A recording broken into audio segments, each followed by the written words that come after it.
The moment the woman stepped through the airport's automatic doors, something happened. Something so small. No one else noticed yet. Powerful enough to shift the fate of an entire airline.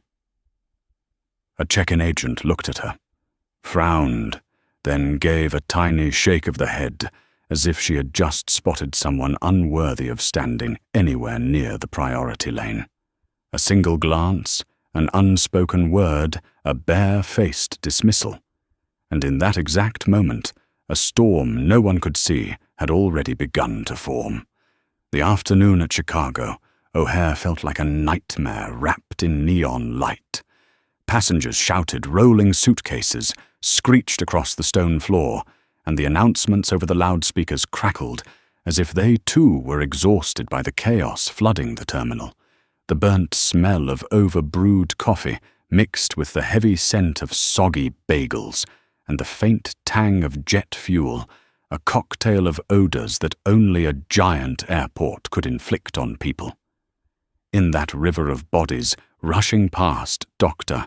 Naomi Carter stood completely still, the way a forgotten mile marker remains, standing in the middle of a storm. At 46 years old, she carried a quiet steadiness, dressed in a plain black hoodie, grey joggers worn in sneakers, her hair tied back, no jewelry, no designer bag. To anyone glancing her way, she looked like a college professor or a shift-based technician or a mother heading home after a long conference.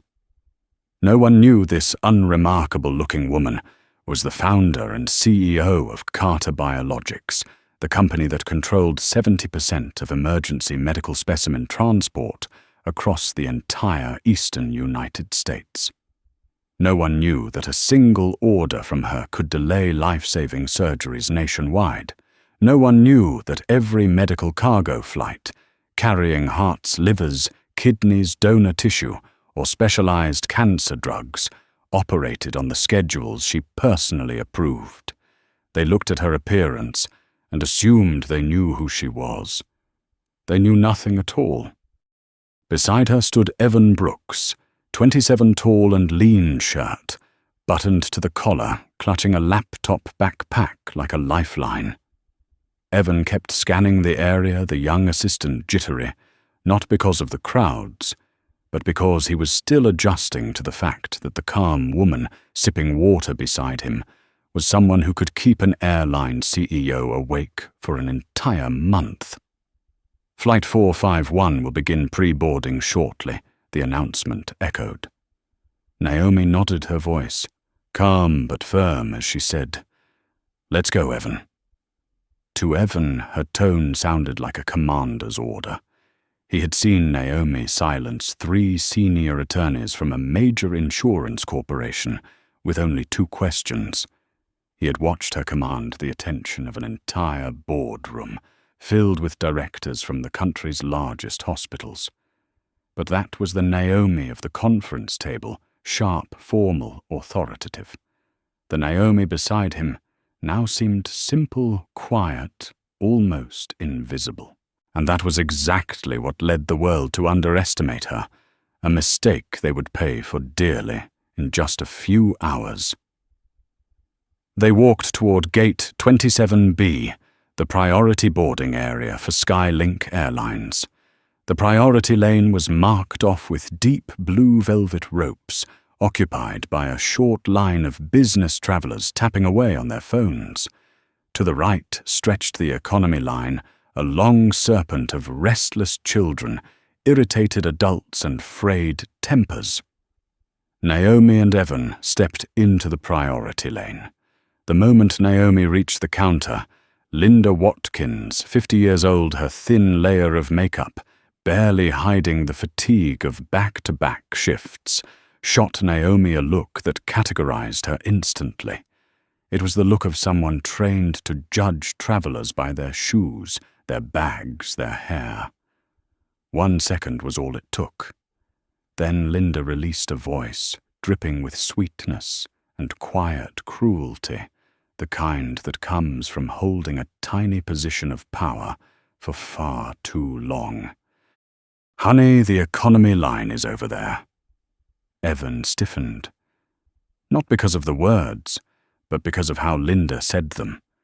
The tiny flick of her wrist toward the economy line, the way she purposely avoided looking at the digital boarding pass Naomi was already holding up, the way she dismissed Naomi as someone who clearly did not belong in this lane, the way she radiated unwarranted confidence, as if Naomi Carter was nothing more than a confused traveler, as if Naomi's true power, a concept Linda had never even understood, didn't exist. Evan opened his mouth. "Excuse me, she." But Naomi placed a single hand on his arm, gentle but decisive, like a pebble settling on boiling water. That tiny gesture silenced him instantly. Naomi said nothing. She did not question, argue, or explain. She simply lifted her phone again, holding her digital boarding pass, so the words, "First Class, Skylink, Priority," glowed clearly on the screen. Linda did not bother to look. "Priority is for premium guests, honey." She emphasized the word premium, as if reciting social hierarchy. In that moment, Evan had only one thought. They had made a terrible mistake. But what frightened him more was the stillness on Naomi's face. No frown, no protest, no irritation, nothing. Just the calm of a perfectly flat lake, and everyone who had ever seen Naomi in a boardroom knew when the lake was that still. Something powerful was churning beneath the surface. Linda flicked her hand again. "Back of the line." "Last warning." Her voice was swallowed by the general noise of the airport, yet to Evan it hit like a gavel slamming down. Naomi lowered her phone, her eyes locked on Linda's, not angry, but assessing cold enough to make the air feel colder. Evan felt his chest tighten. He was standing beside a woman who could alter the fate of an entire airline, and Linda had no idea who stood in front of her. Naomi dipped her head slightly, unlocked her phone, and her fingers moved with the precision Evan knew well, fast, efficient, unemotional. One message. 5 words. "Execute Indigo Skylink, med cargo immediate. Sent." No sound, no flash, nothing dramatic. But for anyone familiar with Carter Biologics, it was a moment capable of shaking the entire medical aviation sector. Naomi turned to Evan. "We're leaving." That was all. No explanation, no emotion. They stepped out of the priority lane, while Linda crossed her arms, a tiny smirk of triumph touching her lips. A small victory, one she would soon pay for with her entire career. Evan followed Naomi toward a newsstand kiosk. Her face still looked calm, untouched, but he knew that inside her mind calculations were already running. The scale of the fallout, the speed of impact, the effect on the young girl waiting for a lung transplant in New York. Evan wanted to ask to say something, anything, but he knew Naomi Carter never acted impulsively. If she had sent Indigo, she had already assessed every outcome. It was not anger. It was a decision. A decision Skylink would soon understand in the most brutal way. A notification chimed in Naomi's pocket. She opened it. It was the internal confirmation from Carter Biologics. Indigo acknowledged full activation sequence initiated. Evan swallowed hard. Not because he feared Naomi, but because he feared what was coming for the people who had dismissed her. A short distance away, Linda continued scanning boarding passes, unaware that with each beep, she was stepping closer to the edge of unemployment. Behind her, Franklin Moore, Skylink's station manager at O'Hare, was in his office checking emails, unaware that in a few minutes his phone would explode with calls, and his life would be swept up by an invisible storm. Naomi stood by the glass wall airport lights, reflecting in her steady eyes. No one in the terminal knew that the woman standing quietly by herself could bring an airline to its knees with a single message? No one. But they would know. And by the time they learned the truth, it would already be too late. The moment Naomi Carter stepped out of the priority lane, no one in the airport knew that deep in the cargo hold of Flight 451 lay something so precious that an entire medical team in New York was holding its breath for it, a pair of donated lungs for 6-year-old Eliza Turner, sealed inside a Carter Biologics preservation container, where the slightest shift in temperature or humidity could mean death. Passengers around Naomi only saw a simple woman being redirected to the economy line, unaware that at that exact moment, a small life was hanging by a thread thinner than the pride of any airport employee. Naomi stood beside the newsstand kiosk, a water bottle in hand, her eyes calm as she watched the stream of people flowing past. But inside her mind, the countdown had begun. She knew precisely how long the lungs could survive. She knew each minute slipping away was another stroke cutting through Eliza's chance at life. Evan stood beside her, his face drained of color, the moment he realized she had truly activated indigo. He had never seen indigo used outside of training scenarios, because it was created to never be used at all. The system was like the emergency kill switch in a laboratory, and anyone who touched it meant a mistake had crossed into the territory of the unforgivable. Evan swallowed, trying to steady his voice, even though it trembled. "Do they do? They know what's in that cargo hold." Naomi did not answer immediately. Her face was unreadable still and cold like a winter lake. "No," she said at last, "and that is exactly why they do not deserve to transport it." Evan fell silent. In that instant, he understood why Naomi was the one leading Carter Biologics, and he was not. Her perspective was not that of someone offended by an unprofessional gate agent. To her, this was a breach in the system, a tiny crack in the wall protecting human life, and any crack like that could kill a patient with no one accountable except her. On the other side of the country, inside a towering glass building in San Francisco, Daniel Lee's phone vibrated with the notification pattern only Naomi used. He had been presenting European routing strategies to the board, but the moment he saw the signal, a vein pulsed in his temple. Daniel excused himself without explanation. When the conference room door closed behind him, he checked the message. Only 5 words. "Execute Indigo Skylink Med Cargo." He inhaled sharply and hurried toward his office.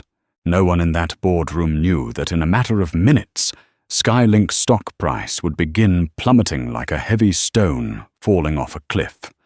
Daniel opened the emergency control dashboard, entered his authorization code, and hit enter.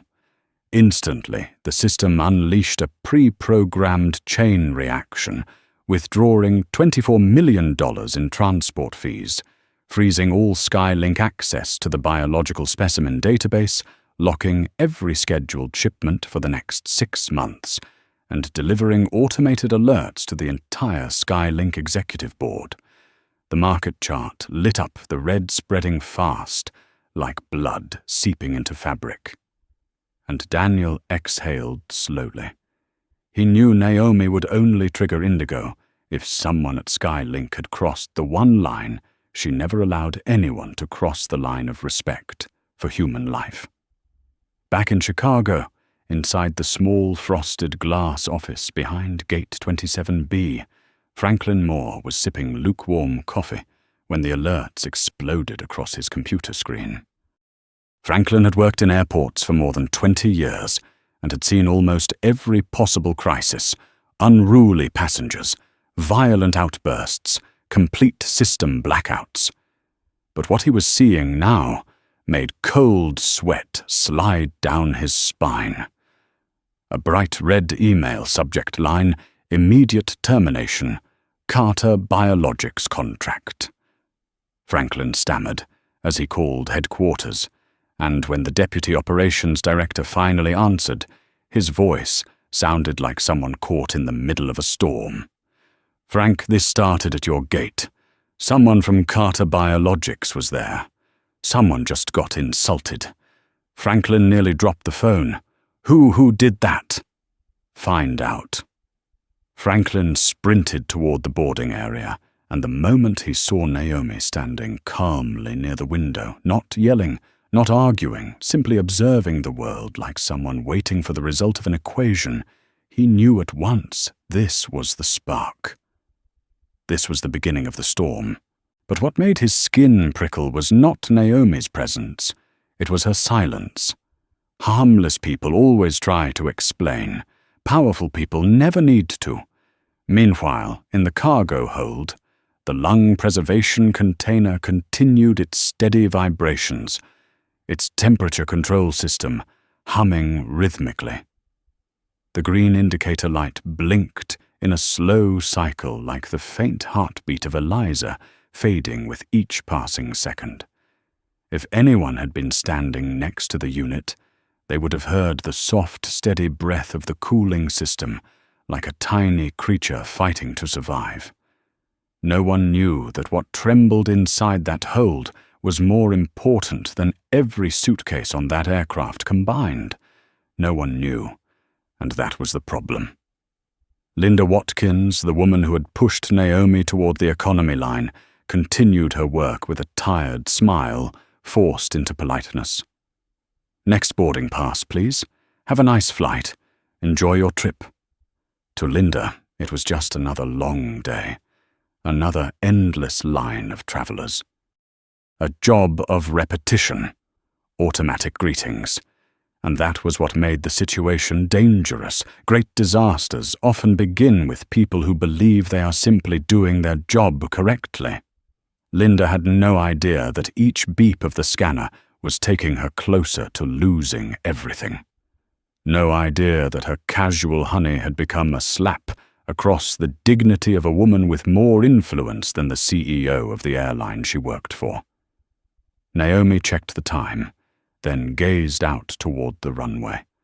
Another aircraft was taxiing its wheels, hissing lightly against the pavement, leaving a faint gleam under the airport lights.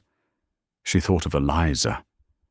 Then she thought of Eliza's mother, who had likely not dared lift her eyes from the floor for more than 48 hours. She thought of Dr. Sharma, who once told her, "We are not just racing the clock, we are racing death, but I trust you." Naomi closed her eyes for a brief second. She hated indigo, hated having to use it, because every time she used it, someone would lose their job. An airline would lose tens of millions of dollars, hundreds of people would face investigation. But she used it because even the smallest error in medical transport could become the blade that pierced Eliza's lungs. Evan looked at Naomi, hesitant. "Are we betting too much on this?" Naomi opened her eyes. "No," she said. "I am correcting a mistake. Their mistake." Evan nodded, though his chest still felt heavy. A notification tone chimed from his phone. He glanced at the screen and nearly dropped it. Skylink stock down 2.4% live. Cargo lockout active. Field retrieval unit estimated arrival in 9 minutes. Evan turned to Naomi, his face drained of blood. "The rapid response team, they're coming. Of course." Naomi replied softly, like a breath. "When others fail to do their job, we do it for them." And beyond the glass, the runway glowed under golden lights, while Naomi Carter stood there, calm, silent, yet radiating power like an approaching storm. No one knew that in a few minutes, Flight 451 would be grounded entirely. No one knew that the woman who had been dismissed from the priority lane was the same woman who could freeze an entire airline's operations with a single message. No one knew that the storm coming did not roar. It arrived in the silence of a woman they underestimated. And by the time they realized it, everything was already too late. The storm never begins with an explosion. It begins with a small vibration, a faint disturbance in the air. And at gate 27B, that vibration was the confused blink of Linda Watkins as her boarding pass scanner suddenly flickered and turned a blazing red. Huh! Linda frowned and scanned again. The machine emitted a piercing beep and locked up entirely. A large message flooded the screen. Boarding suspended authority revoked. Passengers nearby stirred with irritation. A man in an expensive suit scowled and raised his voice. "What is this? I have a connecting flight scan." "It again." Linda pressed the reset button. Nothing. She tapped the keyboard. The screen went black. A bead of sweat slid down her temple, not from heat, but from the creeping sense that something was very, very wrong. Then her radio crackled to life, Franklin Moore's voice, tight and strangled, as if an invisible hand were closing around his throat. "Linda. Stop boarding. Stop everything. I am coming." Linda opened her mouth to respond, but Franklin had already appeared in the distance, running, practically throwing himself toward the counter, his face white as paper. In 18 years at the airport, Linda had never seen Franklin run. That alone sent a cold shiver through her spine. "Frank, the scanner is broken. I am trying to—" "It is not the scanner." He cut her off, his voice, barely more than a whisper terrified passengers might overhear. "Something extremely serious is happening. This flight is frozen. Temporarily, Flight 451 is completely suspended." Suspended, Linda blinked. "What do you mean? Weather mechanical? The plane is still right there. Not weather." "Not mechanical?" Franklin looked directly into her eyes, and in them was the horror of a man staring over the edge of a cliff. "It is Carter Biologics." Linda blinked again. A hollow gap opened between her eyebrows. She knew that name vaguely from cargo manifests, but she was only the boarding pass checker. She did not handle cargo. "Carter, what? Do not tell me you do not remember," Franklin hissed. "This flight is carrying emergency medical cargo for Carter Biologics. Did you see anyone from Carter? Anyone with a badge? Anyone acting unusual?" Linda scanned the crowd. Business travelers, exhausted tourists, mothers juggling children. And then stubbornly, foolishly, she said, "No, just normal passengers." I did not see anyone important. But the moment the words left her mouth, memory stabbed through her like lightning. The woman in the black hoodie and joggers, calm and quiet, standing in the priority line.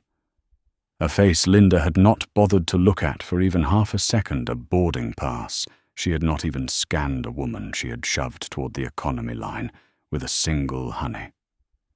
Linda swallowed her throat dry as paper. There was one woman, she murmured, barely audible even to herself. She was wearing athletic clothes. I thought she was in the wrong line. She did not look like a priority passenger. Franklin's eyes went completely dark.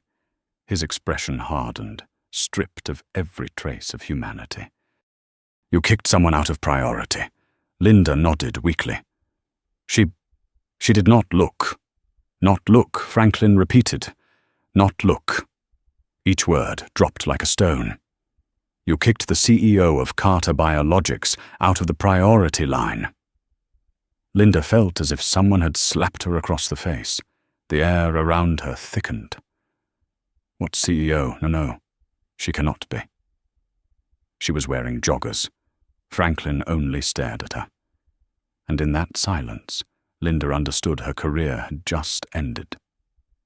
Franklin turned his eyes, scanning the gate area, searching for the woman he had never noticed, until he saw Naomi standing a short distance away, calm as if she were merely observing the line at Starbucks, completely detached from the chaos she herself had set in motion. No one in the terminal recognized Naomi Carter. She was not a celebrity, not a public figure. No one knew her face. But to Franklin, she looked like a spear aimed straight at the heart of Skylink Airlines. "She is right there," he whispered, as if afraid she might hear him. Linda turned to look, and when she saw Naomi, her heart plummeted. The woman stood too calmly, as if waiting for someone to say, "Everything is ready." Evan stood beside Naomi, not knowing where to put his hands. He kept checking his phone, each new alert hitting like a punch to the gut. Skylink stock down 5.8%. Cargo lockout 100%. Field team estimated arrival 4 minutes. Evan swallowed a wave of nausea as he watched millions of dollars evaporate faster than a taxi speeding down the Kennedy Expressway. He turned to Naomi, but she still wore that same expression, peaceful, unmovable as if watching rainfall. Not happy, not sad, not angry, just observing, as if she had known all along this would happen. Linda took a shaky step forward. She had no intention of approaching Naomi, but her feet moved anyway, pulled by something far stronger than logic, fear. "Frank," she whispered, I should apologize to her, right?" "No," Franklin said sharply. "This is far beyond apologies." At the window, Naomi slowly turned her head. Her eyes were not harsh, not sharp, not punishing. They simply saw everything. Linda felt a cold needle pierce straight through her body. Naomi said nothing. She did not nod. She did not shake her head. But that look alone told Linda she had no place here anymore. Naomi gently unlocked her phone and swiped a notification. Evan saw it first. "Retrieval unit has entered restricted airfield zone. Stand by." Evan exhaled shakily. "They are here." A long siren wailed from the direction of the runway. Linda jumped. Franklin spun around instantly, his heart nearly stopping, as he saw 2 black vans with the Carter Biologics logo, a heartbeat line, like an ECG wave racing through the security gate, escorted by 2 airport operations vehicles. The ground vibrated as the wheels thundered across the concrete. Lights flashed. Ground crew stepped aside. Passengers pulled out their phones to record the scene, unaware they were capturing the beginning of one of the worst crises in Skylink's history. Evan's eyes widened. "They respond faster than the police." Naomi replied softly but firmly, because life does not wait for anyone. When the vans reached the cargo hold of Flight 451, Naomi did not need to look to know what would happen next. 6 Carter Biologics technicians stepped out with synchronized movements like a special operations unit. They didn't shout. They didn't posture. They simply worked fast, precise, almost frighteningly efficient. One technician presented a digital authorization board to the Skylink ground chief. He read it, then turned pale. "Carter is recalling the cargo." "No," the technician said. "We are saving the cargo." The cargo door opened. A rush of cold air spilled out. The biological container was lifted out in complete silence, almost ceremonial. They held it with both hands, as if carrying a living being, and to them that was exactly what it was. Franklin froze in place. Linda's arms hung limp at her sides. Evan watched the technicians carry the box as if hypnotized. And Naomi, she merely observed, silent, cold, unshaken. When the container was secured inside the specialized van and the door shut, Naomi turned to Evan, her voice quiet but weighted with the authority of someone accustomed to orchestrating situations other people call disasters. "Let's go." Evan nodded, not daring to question her. Naomi Carter walked through the crowd like a shadow no one recognized. But her power was far from invisible. It had just paralyzed an entire airline. And this was only the beginning of the earthquake that bore her name. As she walked away, Linda collapsed into a chair. Franklin stood frozen like a stone pillar, and the air around Gate 27B grew so heavy that everyone felt it, even if they did not know why. Something irreversible had just occurred. Naomi left the terminal, but the aftershocks of her footsteps were only beginning. And on the other side of the country, under the cold glow of the operating room, lights, little Eliza Turner was still waiting for the first breath of her new life, a breath only Naomi could bring to her. And she would bring it even if she had to drag an entire airline down to do it. Franklin Moore had never felt his legs this heavy as he walked toward Naomi Carter. Each step felt dragged down by the invisible weight of responsibility fear and the swelling dread in his chest. He had faced drunk passengers, midnight snowstorm cancellations, even federal investigations. But never not once had he approached someone knowing that a single sentence from her could turn his entire career into smoke drifting through the air.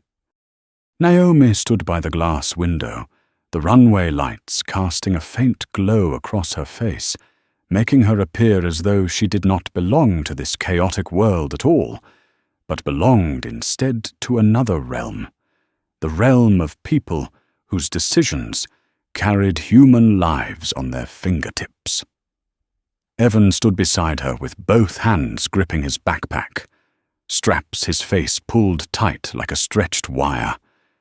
He saw Franklin approaching, and his first instinct was to step in front of Naomi as if he could shield her from danger. But Naomi lightly touched his arm, a small gesture, yet enough to make him step aside. Franklin stopped a few yards away, breath uneven.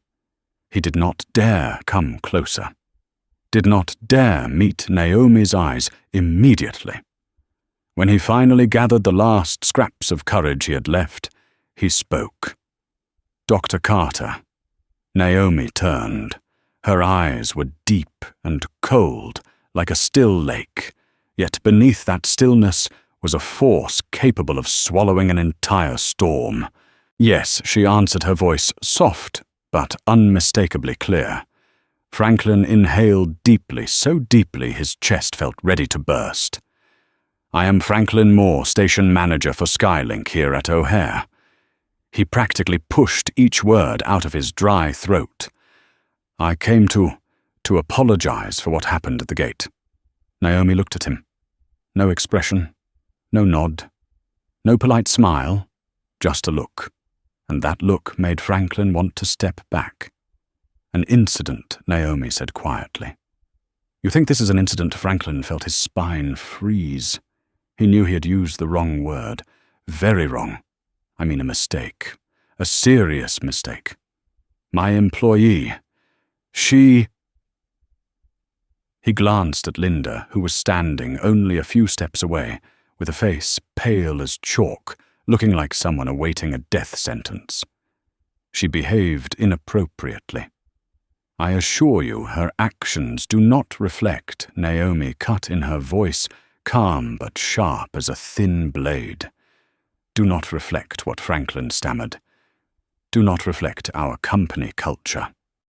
Naomi tilted her head slightly, as if examining a strange object. "And what exactly is your company culture?" Franklin opened his mouth, but no words came out.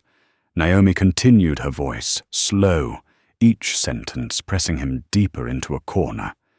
"Is it judging passengers by their shoes, by the color of their clothes, their hair, or their skin?" Linda heard that and collapsed into a chair. She covered her mouth with her hands.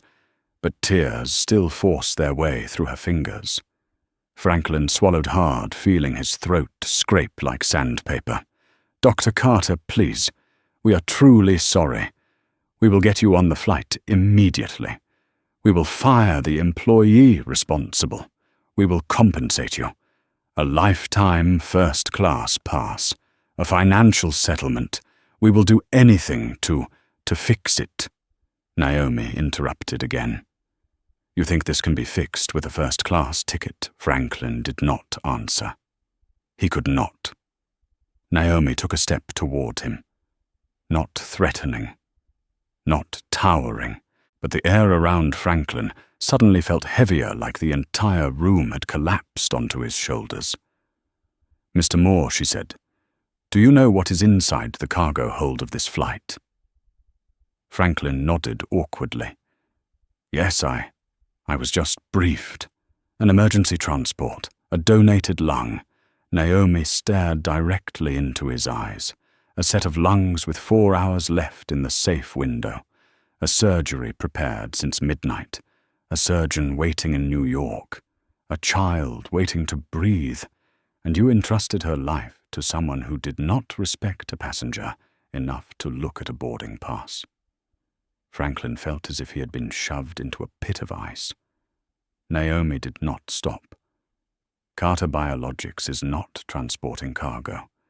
We are transporting the future of human beings. Every minute lost can kill a patient. One misplaced frown from your employee can become a death sentence. Franklin gasped for breath. He looked at Naomi the way a defendant looks at a judge reading the verdict. Naomi continued, her voice low but unwavering. "And that is why I terminated the contract."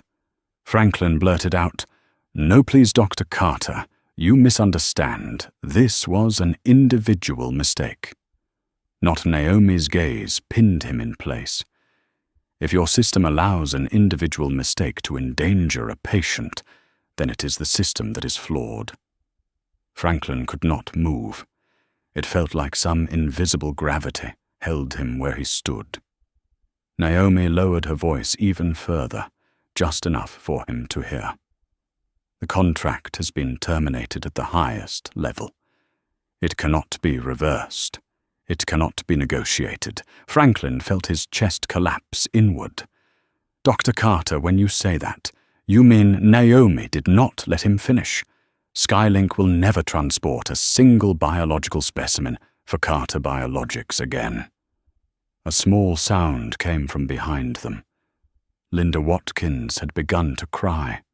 Franklin turned instinctively, and the sight only made the pain sharper. The employee he had known for 18 years sat hunched over hands, covering her face, broken by the realization that she had destroyed her own life with one word worth less than $1. Naomi glanced at Evan. "Let's go." Evan followed her. Franklin did not move. He reached out a hand as if grasping the last thread of hope. "Dr. Carter, please, your shipment, the lungs. If they do not fly on this aircraft," then Naomi turned back, and for the first time in his life, Franklin Moore felt truly small. "Skylink no longer deserves to carry them," Naomi said. "I will do it myself." Franklin stuttered. "You're yourself?" "You mean?" Naomi held his gaze, her eyes lit not by anger, but by the steel will of someone who carries human life in her hands. "My aircraft is on its way." Evan's phone rang at that moment. He answered quickly. "Dr. Carter, the rapid response team has completed the retrieval. The vehicle has left the tarmac. We need to head to the private arrival zone immediately." Naomi nodded. She walked. Each step felt like another nail sealing the coffin of Skylink's future. Franklin could only watch. He did not dare follow, did not dare speak, did not dare breathe too loudly, because he knew no apology could patch the hole Linda had created. No training program could fix a culture already rotten. No compensation could buy back the trust of someone like Naomi Carter. And as the terminal's automatic doors opened and Naomi stepped through them. The light outside fell across her shoulders, dragging behind her the silent collapse of an airline. A woman in a hoodie, a single honey, a 5-word message, and now an entire corporation kneeling before her decision. Naomi did not look back. She did not need to. The aftershocks of the storm she unleashed would speak for her. And on the other side of the country, in the quiet kitchen of a small apartment in Brooklyn, the mother of Eliza Turner still sat clutching her phone, unable to move from her chair, waiting for a call that might save her daughter's life. Naomi knew that. And she knew one more thing: she would make it in time, at any cost. As Naomi Carter and Evan stepped out through the glass doors of the terminal, the cold early month wind swept across the outdoor corridor, carrying the smell of jet fuel and the lingering warmth of late afternoon sun off the runway. No one in the pickup area knew that the woman in a hoodie walking past them had just torn apart a contract worth hundreds of millions of dollars with a single sentence. Naomi did not look left or right. She walked straight ahead, each stride steady, as if she already knew the world would rearrange itself according to her will. Evan struggled to keep his breathing even. The crisis at Gate 27B still clung to his shoulders like a slab of stone. He still could not believe everything that had unfolded in less than half an hour. Indigo-activated Skylink system, frozen Carter Biologics rapid response team, appearing on the runway like a special operations unit, and now Naomi leaving a collapsing airline behind her without a backward glance. Evan tried to speak, but Naomi stopped walking first, not because of him, not because of the wind, but because her phone vibrated. A call. On the screen, Thomas Harrington, CEO of Skylink Airlines. Evan froze. Naomi looked at the phone for exactly 3 seconds. She always gave a partner one chance to speak, one chance only. She accepted the call. Dr. Carter. Thomas Harrington's voice sounded strained, as if he had sprinted down 5 hallways. Behind him, Evan could hear chaos, keyboards clacking, someone shouting, "We just lost another 2%. I just received the report. I can barely believe this is happening." "You will believe it," Naomi replied calmly, "because it is happening." Silence followed, a silence that felt to Evan like the air had been sucked out of his lungs. Then Thomas spoke again, voice trembling but trying to stay composed. "On behalf of Skylink, I want to offer my deepest apologies. We take full responsibility. That employee, she has been suspended immediately." Naomi said nothing. Thomas inhaled shakily. "This is a serious but isolated error. It does not reflect our culture." Naomi cut him off, her voice, even and sharp as a thin blade. "I am not interested in the culture you describe. I am interested in the culture your employees display." Thomas went silent. Naomi continued, "And I only trust what I see." On the other end, someone yelled, "Stock down 8%. Valuation wants an emergency call." Thomas lowered his voice, as if trying to stop a building from collapsing. "Dr. Carter, please. A 20-year partnership. A strategic relationship. It cannot end because of a word," Naomi asked, her voice cold as frost on steel. "No, Mr. Harrington. It ends because of the mindset behind that word." Thomas held his breath. Naomi went on slowly, each word sinking deeper into him. "If your employee can judge a passenger based on clothing, she can misjudge a shipment. And if she misjudges my shipment, someone will die."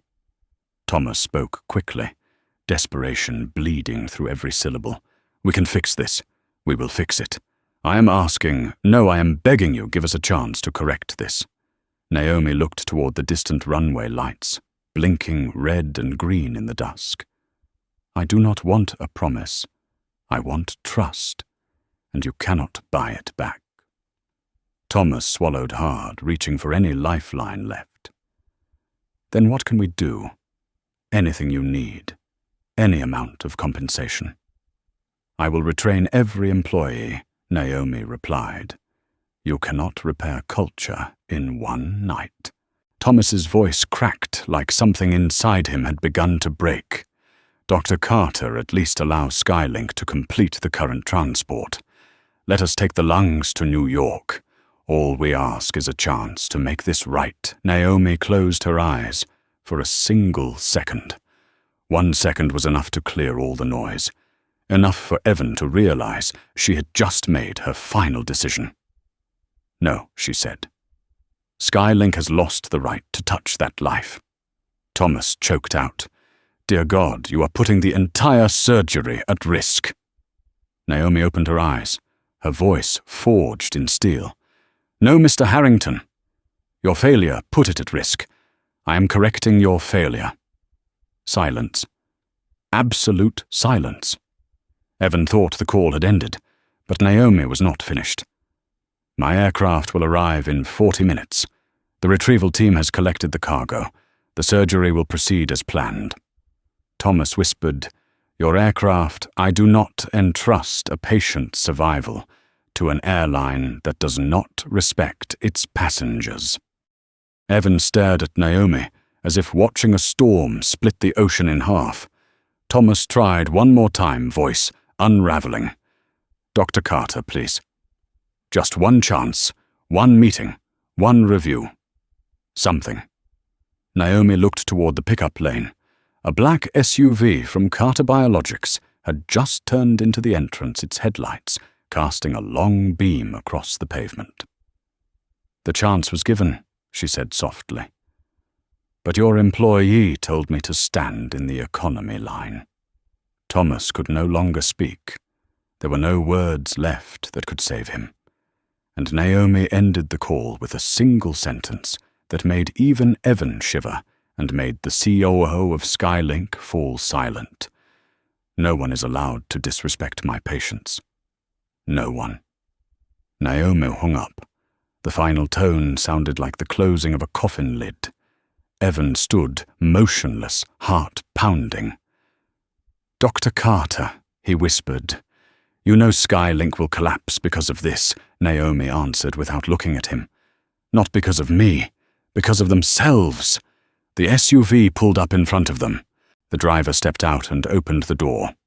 "Dr. Carter, the medical jet is being prepped. They are heating the pressure cabin and finishing final checks on the biological systems. We should depart." Naomi got into the car. Evan followed, still shaken by everything he had witnessed. As the SUV rolled away from the airport, Naomi looked out the window at the terminal, where minutes earlier, a single honey had brought an entire airline to its knees. But she was not angry, not vengeful, not triumphant. She thought of only one thing: Eliza Turner must be able to breathe. Under the fading sunset, the black SUV sped through Chicago like an arrow. Behind them, Gate 27B remained in chaos. But ahead, a medical jet was powering up. And Naomi Carter, the woman in a hoodie who had been dismissed and underestimated, was preparing to become the storm that swept through everything. Because she did not just run a company, she ran the chances people had to stay alive. And no one had the right to underestimate that. Not one single person. The black SUV from Carter Biologics sped down the road leading to O'Hare's private aviation sector, leaving behind the chaotic mess where Skylink was desperately trying to pick up the shattered pieces of its own downfall. City lights reflected across the car windows, streaking into long silver smears against the sky, like brushed metallic paint on the edge of a newborn night. Evan sat in the back seat, gripping his backpack so tightly that his knuckles turned pale. He was not used to this pace, the pace of decisions that could shape or destroy an entire industry. He was not used to Naomi's silence either. She was not angry, not trembling. Not proud, not vindictive, just silent. Silent enough that Evan could hear his own heartbeat pounding in his ears. Naomi rested her phone on her lap, her eyes fixed on the window, as though she were calculating the trajectory of the entire world. She did not see the airport. She did not see Gate 27B. She did not see Skylink sinking behind her. She saw only one image, little Eliza Turner lying beneath the cold lights of the ICU, her ruined lungs unable to expand more than a few millimeters. Evan felt he had to say something, even if he was not sure his voice would hold steady. "Dr. Carter," he whispered, as though afraid to break her concentration, "are you sure we still have time?" Naomi turned her head, not to scold him, not to chastise him, but simply to look him directly in the eyes, as if speaking in a language only people who truly understood human life could hear. "Evan," she said slowly, "we always have time until the moment we decide to give up." Evan took a deep breath. That statement was not meant to comfort. It was the truth, and the truth was sharp, but never cruel, just precise. As the SUV turned into the private aviation section, a steel gate slid open, revealing a wide, quiet expanse, completely detached from the chaos of the commercial terminal. Floodlights reflected off the polished white fuselage of the waiting Gulfstream G550, a sleek, silent predator of the night sky.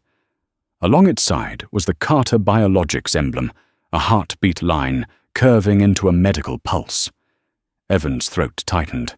He had seen this G550 in photos, but seeing it in person, engines, humming doors open, waiting for Naomi to board, felt like witnessing power sculpted into metal and jet engines. The SUV door opened. A gust of night wind struck Evan's face, cold enough to snap him back into the moment. A ground operations officer rushed forward and opened the rear door for Naomi. "Dr. Carter," he said, with the discipline of a soldier, "the crew is ready. The bio-pressurized chamber is undergoing final stabilization. The lung container was loaded onto the aircraft 4 minutes ago. We can depart the moment you authorize it." Naomi nodded once. No hesitation. No need for confirmation. No second guessing.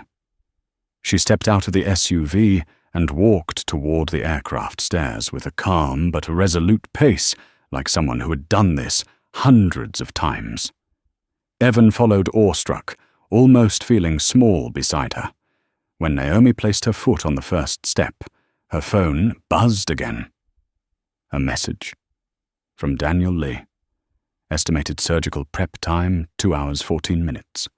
Buffer left 58 minutes. Naomi read it, then slipped her phone into her pocket. She did not speed up. She did not change her breathing. Naomi Carter was not controlled by time.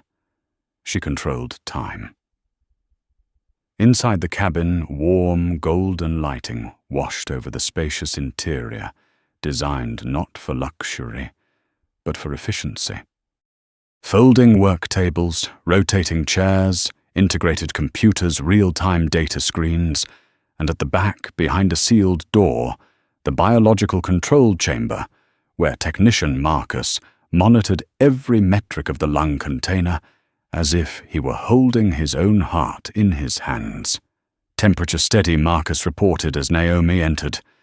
Pressure stable, oxygen flow constant, no anomalies. Naomi nodded. Good. Prepare for level 2 turbulence.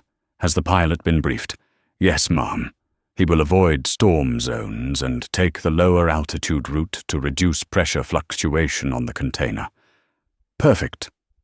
Naomi returned to the main cabin. Evan took the seat across from her, trying to hide the tremor beneath his excitement. He had seen advanced laboratories, heard critical conference calls, watched Naomi negotiate with the largest hospitals in the country. But he had never felt himself step into a real race against death until now. A flight attendant approached. "Dr. Carter, we are preparing for takeoff. Would you like anything?" "Water, coffee." Naomi answered. Water, her voice, forged in frost. As the jet began taxiing down its private runway, Evan looked out the window and saw the stark contrast between two worlds. On one side, the chaos of a collapsing commercial airline, undone by a single but fatal mistake, and on the other, the terrifying stillness of Carter Biologics, silent, cold, precise, efficient like a gleaming surgical scalpel. No one noticed until it was too late. Naomi did not look outside. She opened her tablet, reviewed weather maps, checked 3 alternate flight paths, analyzed potential wind shear levels, and confirmed reports from the chief pilot. Evan felt she was not just controlling this flight. She was controlling a child's fate. The engines roared. Cabin lights dimmed. 1 second later, the force of acceleration pressed Evan into his seat.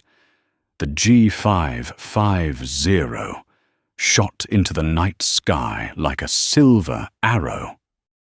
Through the window, Evan watched Chicago shrink beneath them, neighborhoods, towers, highways, slipping away like severed ropes. Everything fell behind them, just as Skylink was falling out of orbit. Once the plane leveled out, Evan turned to Naomi. She remained focused on the map, not with nervousness, but with the absolute concentration of someone managing the most important mission of the night. Dr. Carter Evan whispered. "If we are even a little late," Naomi interrupted him, her voice calm. "We will not be late." "But if, Evan..."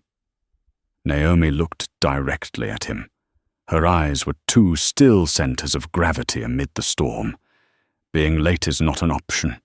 Not in this work. Not when a child is waiting for her breath. Evan bowed his head, and in that moment, he understood. Naomi was not fighting Skylink, not fighting disrespect, not fighting prejudice. Those were merely obstacles. The enemy Naomi Carter fought against was death, and death had no brakes, no sympathy, no room for error. Naomi returned to her tablet, her eyes steady but bright with steel. "We will arrive in time," she said, "not because I believe in luck, but because I prepared for Skylink's failure years ago." Evan's breath caught. "You mean..." Naomi answered with a sentence that sent a chill down his spine. Indigo was not created to respond to emergencies. It was created to predict human behavior. Outside the window, the aircraft sliced through the night sky like a cold blade cutting across a sheet of black silk. Naomi leaned back slightly. For the first time in hours, she closed her eyes. Not to rest, but to picture the small face of Eliza Turner, and to promise herself that the child's next breath would not be determined by the attitude of a gate agent. It would be determined by the precision of a woman who had been underestimated because she was standing in the wrong line. And Naomi Carter would never allow the world to define her worth by the shoes she wore. The battle had begun, and the night sky had opened its path for a race against death, a race Naomi had already decided she would win, at any cost. The G550 sliced through a thick layer of clouds, as if tearing through a black curtain, and only minutes after reaching cruising altitude, a violent jolt slammed Evan back into his seat. The water cup on the table popped open droplets, scattering into the air before pattering onto the floor like rain. Evan gasped. What just... But Naomi had already braced her hand on the armrest beforehand, her expression unchanged, as if the turbulence were nothing more than the morning shake of a crowded city bus. The overhead speakers crackled to life with the calm voice of the captain. Level 2 turbulence, not dangerous. We will be descending 300 feet to avoid a shear layer. Evan inhaled deeply, trying to calm the pounding in his chest. But Naomi sat upright, her eyes fixed sharply on the screen in front of her. Estimated time to arrival, 1 hour, 47 minutes. This kind of turbulence won't affect Evan did not even finish before Naomi answered, her voice low, but clear. No. The bio-container was built for far worse conditions. The only dangerous thing in the sky is delay. Evan nodded, trying to push down the anxiety rising in him. But when he looked at Naomi, he realized her eyes did not show worry at all. What they held was something far more suffocating, total focus, the kind of focus that made the air around her feel tight, as if she were holding the world's countdown clock inside her skull. Naomi opened her tablet, checking the lung container's stats again. 36.1 degrees Fahrenheit. Oxygen stable. Pressure stable. Marcus. She called her voice sharp as metal striking stone turbulence report. The door to the bio-chamber opened slightly, and Marcus stepped out, expression tense. The container is still within tolerance. I reinforced 2 additional anchor points as a precaution, but if this turbulence continues too long, it will not Naomi cut him off. I chose this flight path. I know which corridor is clean enough. Evan shivered slightly. There were moments he felt Naomi was not just running a company, she was running the weather itself. But before Marcus could return to his station, Naomi's phone vibrated. A tone Evan had never heard before. Short, sharp, reserved for one person, Dr. Anita Sharma, the lead transplant surgeon at Mount Sinai. Naomi answered immediately. Dr. Carter Sharma's voice came through tight as a stretched string. Behind her, Evan heard rapid footsteps, metal instruments clattering, and the quick beeping of a heart monitor. We completed the prep meds. The patient is in pre-op. The surgical team is scrubbed in. Time remaining on the lungs, Naomi, we have 62 minutes. Evan saw Naomi close her eyes for a single second, as if visualizing the exact distance between them and New York, then open them with pure steel. We left Chicago. No further delays. I need an exact time. Naomi Sharma pressed her voice, firm but trembling. I cannot put the girl on the table without knowing the lungs are guaranteed. Naomi glanced at the ETA on the screen. 1 hour 31 minutes to New York. But that was only arrival. Not ground transport. Not traffic. Not unforeseen obstacles. She calculated for 3 seconds, then spoke a sentence that made both Evan and Marcus snap their heads toward her. We will be there in 54 minutes. The line went silent. A silence heavier than the sound of wind slamming against the aircraft's hull. Then Sharma whispered, Naomi. If you are wrong, I am not wrong, Naomi cut in. Prep the operating room. When I say we arrive, it means the lungs are already in the hospital elevator. Evan's mouth fell open. Naomi had just cut 40 minutes off the ETA, a number that was impossible. Impossible. But Sharma did not argue. Very well, she said. Anesthesia will hold the patient within safe limits a bit longer, but Naomi the girl is fading fast. Please bring us her future. Naomi did not answer the last sentence. She simply ended the call staring forward, as if her will alone could rip the sky open. Evan swallowed hard. Dr. Carter, 54 minutes, that is impossible. Naomi turned her head, her eyes filled with both the night sky and fire beneath it. In our work, impossible means nothing. He had no response. Naomi leaned back slightly in her seat, though there was nothing relaxed about the movement. She looked like a warrior, bracing her back against a shield before charging into the final enemy. The jet shuddered again. This time, Naomi lifted her face slightly, her brows tightening. Evan gripped the armrest with both hands. The aircraft dipped, right-steadied, then leveled. The captain's voice returned more strained than before.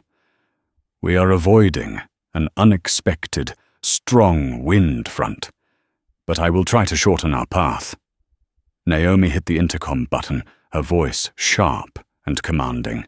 "Captain, I need that flight time cut as much as possible. I want to land in New York in under 1 hour. I will push the limits, ma'am." "But cutting 40 minutes? It is not a request," Naomi said. "It is a medical directive." Evan looked toward the cockpit through the crack in the door. The captain's expression said everything he understood. The woman in the VIP cabin was not a passenger. She was an order. 1 minute later, the engines roared louder.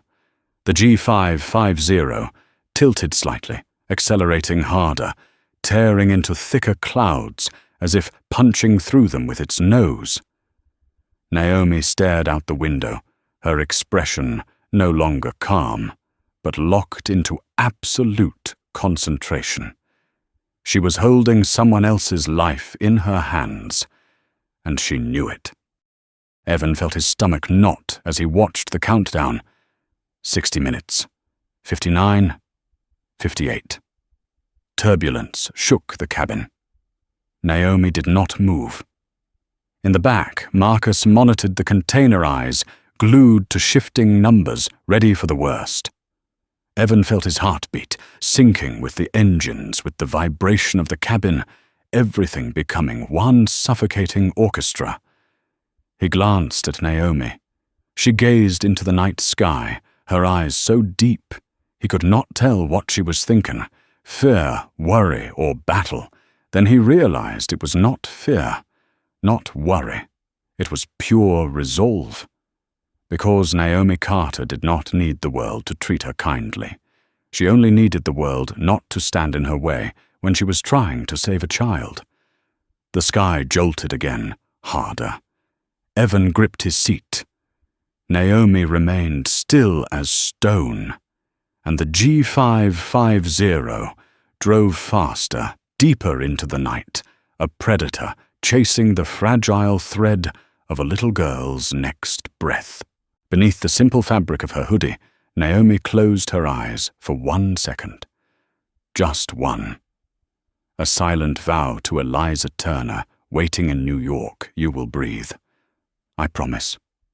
On the other side of the night sky, while the Carter Biologics G550 was tearing through clouds toward New York at an unprecedented speed inside Skylink Airlines headquarters in Dallas, another kind of storm was erupting, one without wind or rain, but far more violent than anything nature could produce. The Skylink stock chart on the central screen was in free fall, dropping like a stone hurled off a cliff. The familiar green numbers had vanished, replaced by a field of red, glowing like an open wound. An analyst shouted, "Down 10% already. My God, 10% in half an hour." Another panicked voice followed. "All Carter, biologics transport systems are locked out. The cargo network is showing global errors." Inside the emergency conference room, CEO Thomas Harrington stood frozen, as though his soul had evaporated. His collar strained against his neck, his face drained under the cold white lights. He tried to remain composed, but his hands trembled, betraying him completely. Is there any way to reverse Indigo?" he asked, sounding like a drowning man clinging to the last splinter of wood. The chief technology officer looked at him, as if he had asked whether the Earth could be spun backward. "There is no reversal. Indigo is a one-way protocol.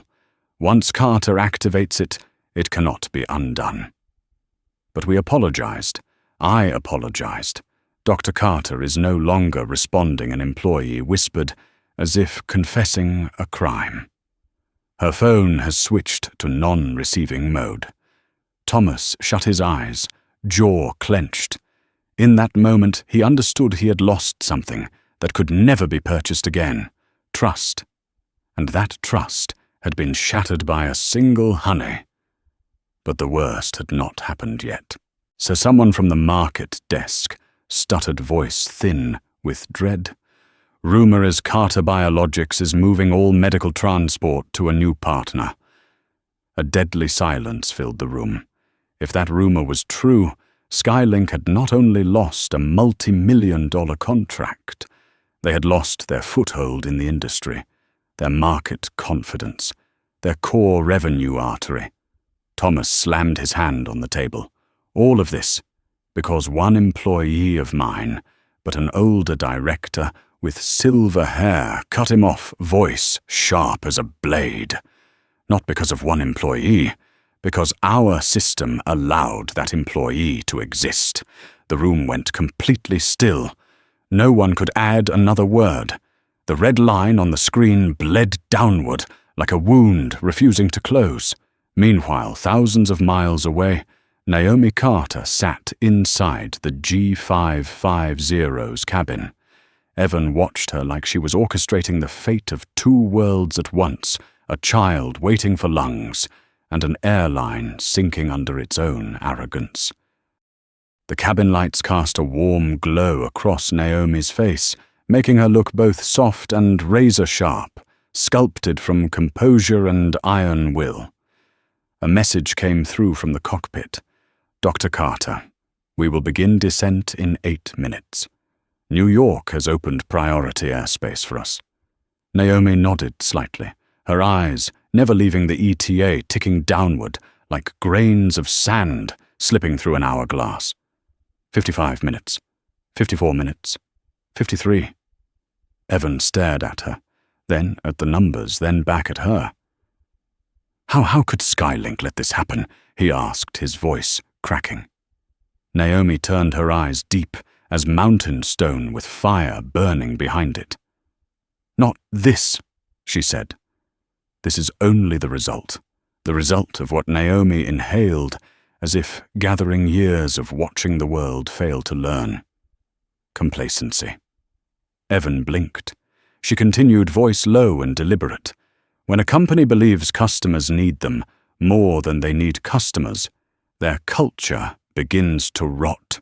When they start ranking passengers by clothing, by skin color, by accent, they have already lost before the plane even takes off."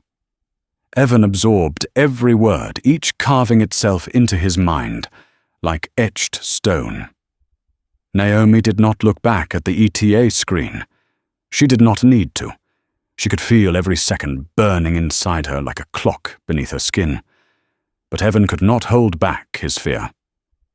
"Dr. Carter, if we arrive even a little late, Evan," Naomi spoke quietly but firmly, "we are not arriving late." Evan opened his mouth, then closed it again. Because when Naomi said that, she did not sound like someone hoping. She sounded like someone commanding the universe. At that moment, a new notification lit up Naomi's tablet. From Daniel Lee. "Skylink stock down 11%. Media calling non-stop. They are panicking." Evan felt the air leave his lungs. 11%. In 1 hour, Naomi remained utterly calm. Fear spreads faster than truth.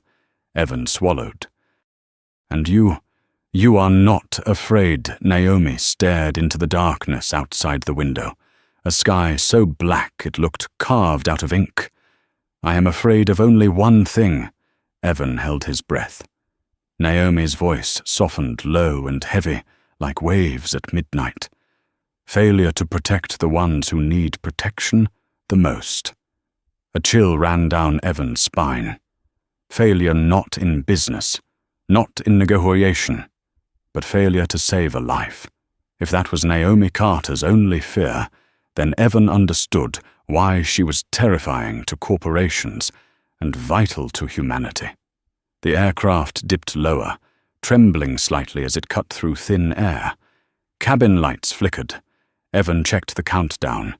They were close to New York, close to the operating team, waiting in silence, close to the little girl whose chance at survival was barely held within her weakened chest.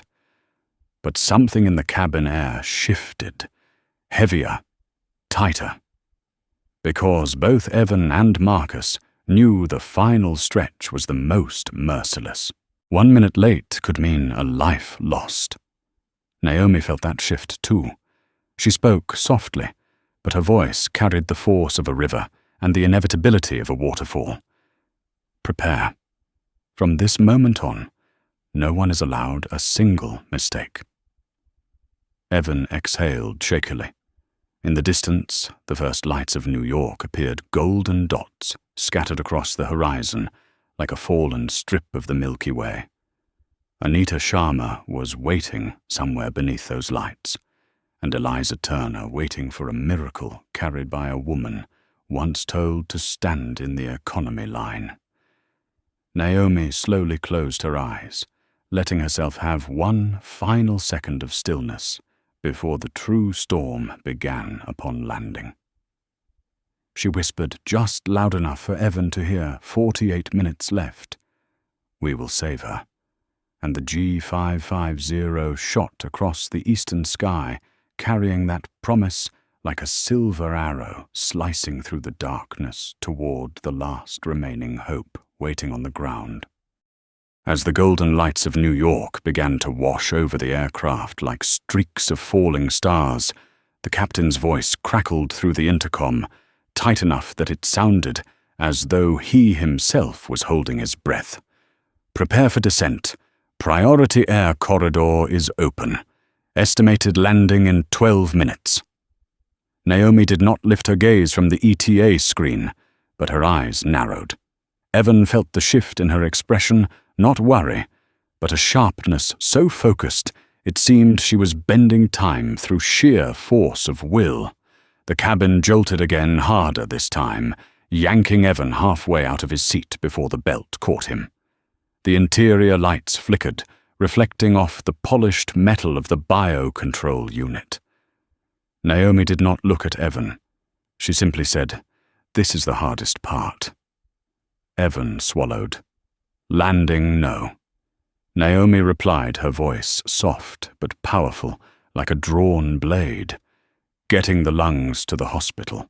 As the aircraft pierced the last layer of turbulent air, Naomi tilted her head, listening to the engine's low rumble, then glanced out the window. The city below stretched out like a web of lights, beautiful cold and indifferent. In that endless maze of buildings, there was only one place she cared about: Mount Sinai Hospital, where a little girl was waiting with only minutes left. The captain announced, "Now," on final approach. "Hold positions." Naomi turned to Evan. "Be ready," she said. Evan nodded, though his hand still shook. The landing gear hit the runway with just enough force to rattle the cabin, but the captain steadied the aircraft as gently as placing a glass on a table. Evan exhaled in relief, but Naomi did not. She never breathed in relief when the mission was not complete. "We have landed," the captain said. "Waiting for escort vehicles?" "No," Naomi said quietly. "The escort vehicles are waiting for us." And at that moment, Evan heard sirens. Not chaotic city sirens, but sharp, commanding tones clearing the way for life itself. 2 NYPD cruisers sped toward the aircraft lights, spinning in red and blue spirals. Behind them was a black SUV bearing the Carter Biologics emblem. The aircraft door swung open. A blast of cold night air rushed in, sharp and alive. Marcus emerged from the rear cabin, cradling the biological container in both hands as if holding a still, warm heart. "Temperature stable," he said, tension trembling in his voice. "We need to go. Now." Naomi nodded. She descended the stairs first, Evan right behind her, his breath tight with adrenaline. The runway scene looked like a film, flashing lights, ground crew, signaling with precision, police clearing paths, Carter personnel lined up and ready. No shouting, no chaos. Everything moved like a finely tuned machine with Naomi as its central gear. Marcus handed the container to a ground transport specialist. He nodded once and sprinted to the SUV. Naomi did not run. She walked with fast, decisive strides, the pace of someone accustomed to the tempo of emergencies. Evan half ran, half stumbled to keep up. When the SUV door shut, the police activated their sirens instantly. The convoy blasted through the airport security gate, veering onto a dark road and launching into the city traffic like a spear of light cutting through the night. Naomi sat in the back seat, eyes locked on the ETA on her phone. 19 minutes. Evan watched the city blur past, street lamps, signs, silhouettes all stretched into streaks of gold and white. Up ahead, the police used loudspeakers. Emergency medical transport. Clear the road immediately. Cars parted like they were being pushed by invisible force, scattering to the sides as the convoy sliced through. Evan felt his heartbeat sinking with the pulsing sirens. 17 minutes. The SUV braked hard at a clogged intersection. The officers jumped out, whistles shrieking as they waved, shouted, and physically pulled traffic aside. Naomi placed a hand on the front seat, her voice cold as steel. "Do not stop," the driver understood. He accelerated, swerving into the bus lane, squeezing the SUV through a gap so narrow Evan thought they would scrape concrete. 14 minutes, Naomi called. "Anita, 14 minutes!" Dr. Sharma's voice cracked on the other end. "Naomi, the patient's oxygen saturation is dropping. She cannot last much longer. We are scrubbed in. All we need is the lungs. You will have them," Naomi said, her tone solid as stone. "Prepare the operating room. 11 minutes." The convoy tore across the Queensboro Bridge, wind buffeting the SUV so hard it rattled. Evan stared down at the East River, dark and cold beneath them. Too calm for a race against death. 8 minutes, each second stretched long and painful. Naomi stared out the window. The hospital lights appeared at last, a white glow among the gold haze of the city. Evan swallowed hard. "We are almost there," he said, though the tremor in his voice made it clear he was trying to comfort himself more than her. Naomi did not respond. 5 minutes. The SUV screeched into the emergency entrance of Mount Sinai. The hospital doors were already open. Inside stood the surgical team, gloves on gowns, sterile masks in place, lined up like an honor guard, ready to receive life. The door flung open. A technician ran with the container towards the OR. Naomi followed her stride, long and relentless, Evan almost running behind her. The bright hospital lights cast her shadow, long and sharp across the hallway floor, like the blade of a guiding sword. The surgical team stepped aside as she passed. She moved like the calm eye of a hurricane, silent but powerful enough to make everything around her vibrate. At the doors of the operating room, Dr. Sharma appeared, exhaustion carved into her features. Naomi glanced at the lung container, then at Sharma. "Save her." Sharma nodded, unable to speak, and placed a trembling hand on the container as if touching a miracle. The operating room doors shut. A sharp click echoed down the hall. Evan stood beside Naomi, chest heaving like he had run a marathon. "We made it." Naomi didn't look at him. She looked at the closed OR doors. "Not yet," she whispered. "We make it when she breathes." Inside, the surgical lights blazed to life. Outside, Naomi stood motionless, a monument of will and purpose. And in that suspended hallway, time was no longer passing. It was waiting. Waiting for a new breath. Waiting for life. Waiting for the outcome of the battle, Naomi Carter had dragged the sky, the city, and an entire airline into, just to win back a future for a 6-year-old child. The hallway outside the operating room was so silent that Naomi could hear her own heartbeat, each steady but heavy thump, sounding as if it carried the fragile breath of little Eliza Turner on the other side of the door. The red surgical light above the room glowed steadily, a cold yet sacred signal that life was being balanced on the thinnest thread. Evan sank onto the bench against the wall, fingers, interlaced elbows resting on his knees. Sweat soaked through the back of his shirt, despite the cold hospital air. Marcus stood farther away, leaning into the wall, his eyes still tense after the hours spent keeping the lung container alive. But Naomi, she did not sit. She did not lean. She did not glance at anyone. She stood straight, hands at her sides, eyes fixed on the operating room door, as if she could pierce through steel and witness every movement of Dr. Sharma's hands. Her entire life had been built on controlling variables, schedules, timelines, processes, technology, people. But right now, in this moment, she controlled nothing. Everything rested in the gloved hands of the surgical team inside. It was the one part of the mission Naomi Carter could not carry herself, and because of that, it was the only part that made her feel vulnerable. Evan glanced at her. "Dr. Carter, you should rest. Drink some water." "Sit for a moment." Naomi did not turn her head. "I will rest when the girl can breathe." Evan opened his mouth, then closed it again. No one could argue with that promise. 24 minutes passed, 42 minutes, 1 hour.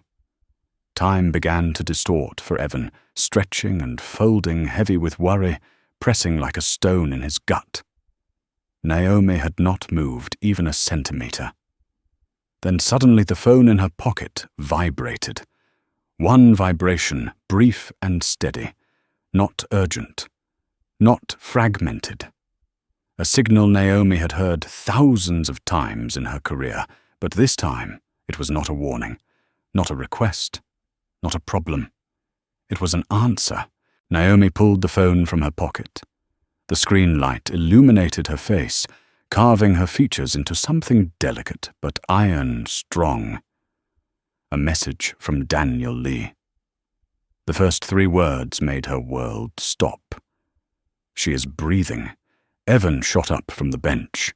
Oh my God, is that Naomi did not answer. She opened the full message. "The girl is breathing. Surgery successful. Oxygen levels stable.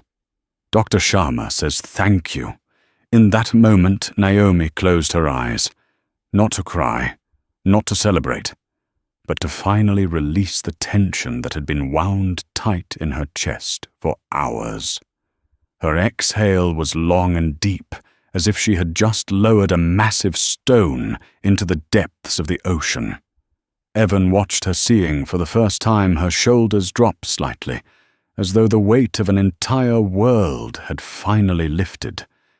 Naomi opened her eyes. They did not shine with triumph, nor pride, nor excitement. They shone with one thing alone: life. "The child is breathing," she whispered, as if saying it to herself. Evan covered his face with one hand, tears slipping quietly through his fingers. He had never been part of a mission where the outcome mattered this much. Marcus exhaled sharply and leaned harder into the wall, his legs finally giving way after a battle he had never fully trained for. At that moment, the operating room door cracked open, and a flood of white surgical light spilled into the hallway. Dr. Sharma stepped out, exhaustion etched across her features, but her eyes bright with relief. She removed her mask, revealing a smile Naomi would remember for a very long time. "She is stable," Sharma said. "The lungs are functioning beautifully. Oxygen levels are strong. We just completed the final response test. Naomi, we did it. Naomi did not embrace anyone. She did not laugh. She did not cry. She simply tilted her head and nodded, once a small gesture carrying the weight of an entire war. "Thank you," Naomi said. Sharma stepped closer and touched Naomi's arm gently. "No, Naomi. Do not thank me." She looked into Naomi's eyes and spoke with quiet certainty. "Thank you for refusing to compromise." Naomi knew it was true. She understood that her decision had dragged hundreds of people into motion, had sent an airline into freefall, had shaken thousands of shareholders, had cost several employees their jobs, and had forced an entire system to confront its own flaws. She knew the stakes, and she did it anyway. Evan looked at her with awe. "Dr. Carter, you saved her." Naomi shook her head. "No, the surgical team saved her." She lifted her gaze, eyes deep as dark water. "I simply refused to let someone else's mistake kill a child." The words settled into Evan like a vow carved into stone. Sharma gave one last nod before heading back to the recovery wing. "Come meet her mother," she said, with a soft smile. "She wants to thank Naomi Carter in person." Naomi paused, not because she feared meeting a parent, but because she had never been comfortable with gratitude. She was familiar with responsibility, with pressure, with carrying the world without expecting thanks. But she nodded. Evan walked beside her as they moved down the hallway. At the end of the long corridor, a woman stood, waiting, thin, exhausted eyes, swollen from sleepless nights and too many tears. But when she saw Naomi, she raised a hand to her mouth, and fresh tears spilled out this time from relief. "Dr. Carter," her voice cracked. Naomi stopped in front of her. "My daughter." The woman breathed. She is breathing." Naomi nodded. "The lungs were a match. The surgery succeeded. Your daughter will grow up." The woman broke down, covering her face, then stepped forward, as if to embrace Naomi, but held herself back at the last second, afraid to cross a boundary. Naomi gently placed a hand on her shoulder, a simple gesture more meaningful than any speech. "You owe me nothing," Naomi said. "We each did our part." The mother shook her head. "No, without you." Naomi did not deflect the gratitude. She simply held the woman's gaze for a long, quiet moment, accepting the weight of her words. Then she said the only thing she truly believed. "I did what was right," Naomi said. "Nothing more. Nothing less." A little later, Naomi stood at the window of the recovery room. Inside, Eliza Turner lay sleeping, her small chest rising and falling, with steady breaths, the monitor tracing her oxygen levels like a gentle lullaby. Evan stood beside her and whispered, "Look, she is really breathing." Naomi watched for a long time, so long that Evan wondered whether she realized she was holding her own breath. Then slowly she exhaled, not because she was exhausted, not because she was relieved, but because that tiny chest was doing the one thing Naomi had fought all night for it to do: breathe on its own. When they left the hospital, the New York night seemed quieter than usual, as if the whole city were bowing its head to that small but sacred victory. Evan walked a few steps behind Naomi, watching her silhouette ordinary, in a grey hoodie, yet powerful beyond measure. A woman who had been pushed out of the priority line. A woman called Honey. A woman judged by her joggers. But that same woman, silent, calm, relentless, had brought an airline to its knees, shaken a market, forced hundreds to confront themselves, all to save one life. As Naomi pushed open the glass doors and stepped into the night air, a breeze lifted her hair. Evan looked at her, and understood something simple but profound. Real power did not come from the chair she sat in or the aircraft she commanded. It came from her refusal to allow even the smallest disrespect to endanger the life of a child. It was the kind of power only those who understand the value of a single breath can possess. Naomi paused on the hospital steps. She looked up at the New York night sky, not seeking answers, but confirming to herself that the battle was over. Then she said softly, but clearly enough for Evan to hear, "A child breathed." She turned and descended the steps. Evan followed. And as they disappeared into the city's darkness, the story born from a single honey, spoken to the wrong woman in a hoodie, began spreading across the aviation industry like a quiet but unstoppable wind. A lesson? A warning? A reminder respect is not a privilege. It is the basic condition for a world that does not lose its humanity. And that night, as little Eliza Turner slept peacefully for the first time in months, the heart of the story breathed along with her. No one else heard it. But Naomi did. And she knew so long as that breath existed, everything she had done was worth it. From the perspective of an expert in organizational culture and professional ethics, Naomi Carter's story is not merely an airport incident, but a painful and honest reminder that we never truly know who we are standing in front of, and that a single moment of disrespect can create consequences far beyond anything we can imagine. In a world where procedures, contracts, and technology are constantly prioritized, the deciding factor between success and failure often comes down to how one human being treats another. Naomi shows us that real power does not need to be loud. It lives in composure, in the ability to see the risks hidden beneath the smallest behaviors, and in the refusal to compromise when another person's life is what is at stake. If this story resonates with you, if it makes you reflect on how we treat one another, on fairness, respect, and the value of a single breath, then, like this video, to help spread that message to even more people. And if you want to continue following the journeys where kindness, courage, and true responsibility are brought into the light, do not forget to subscribe so you never miss the next story.